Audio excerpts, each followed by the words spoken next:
સરકારી તંત્રના પાપે લક્ષ્મી ચાલી પણ ઈ રિક્ષા ન ચાલી. પાટણ જિલ્લાના રાધનપુરના પેદાસપુરા ગામથી સરકારી નાણાંના ધુમાડાનો એક એવો કિસ્સો સામે આવ્યો છે જ્યાં સ્વચ્છતાના વાહનો જ પોતે અસ્વચ્છ થઈને ધૂળ ખાઈ રહ્યા છે.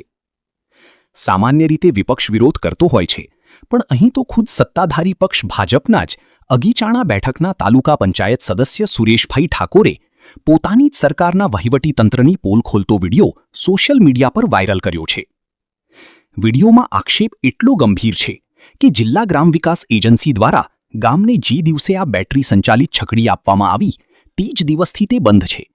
એને દોરીને ગામમાં લાવવી પડી હતી. લાખો રૂપિયાની આ ગાડીની બેટરી પહેલા જ દિવસથી ડબ્બો નીકળી, જેના કારણે એક પણ દિવસ ગામનો કચરો ઉપડી શક્યો નથી. ભાજપના જ સદસ્ય સુરેશ ઠાકોરે માંગ કરી છે કે આખા રાધનપુર તાલુકામાં આવી જેટલી છકડીઓ વહેંચાઈ છે એ બધાનો સર્વે થાય અને વહેલી તકે આ રિક્ષાઓ રિપેર કરો, જેથી સરકારી નાણાંનો દુર્વ્યય ન થાય અને લોક ઉપયોગી બને. પેદાસપુરા તાલુકો રાધનપુર ગામે જિલ્લા ગ્રામ વિકાસ એજન્સી પાટણ દ્વારા આ બેટરી સંચાલિત છકડી આપવામાં આવી છે.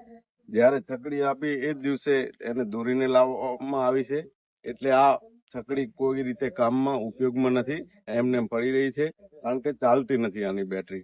એટલે આને રિપેર કરવામાં આવે ને આવી જેટલી પણ છકડીઓ તાલુકામાં આપી હોય એનું સર્વે કરવામાં આવે ને જેટલી પણ બગડેલી છકડીઓ હોય એને રિપેર કરવામાં આવે, જેથી સરકારી નાણાં જે ખર્ચ્યા છે એ લોકોને ઉપયોગમાં થઈ શકે.